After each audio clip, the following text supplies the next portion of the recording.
Hi guys, it's Sam Vita here. Ngati mukuonera video hii, ndimangofuna ndingokudziwitsani kuti video hii simunakumane nawo mwangozi kapena mokuti mwina yachita kusochera pa feed pano ayi. Mwakumana nayo ndi cholinga choti mwina mukwaniritse maloto anga musiku la lero akhale maloto okwaniritsidwa chilichonse chikhale chotheka.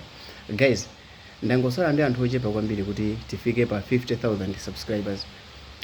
Chinthu ichi like kwa ineyo chikhala shock kufa. I didn't believe kuti mwina musiku lero tingafike ndi 50,000 subscribers, koma still more tikusalira ndi anthu ochepa kwambiri, anthu okuti sanakwane even 50, koma still more ndikuona kuchedwa kuti tikwanise 50,000 subscribers kwangu anthu okwana 50. Ngati mukuonera video hii ndipo simunachite subscribe, please guys, bwanji mutapanga chinthu chothekera kuti mundithandize tifike pamene pa 50,000 subscribers, tikhale ndi ma subscribers okwana 50,000 kuti ndicho linga chokuti at least mtima usike, tisiye kudikirira komanso kuphatikiza popo tiyambe kuyang'ana chisogolo. Tikakwanisa 50,000 subscribers pali zinthu zingapo zimene ndinalonjeza kuti ndichita kuphatikiza popo kuchita release ma videos ena amene ndimafuna kuti tachite release.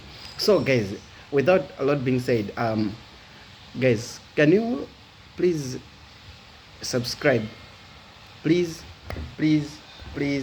help me guys, please subscribe. Please guys, subscribe.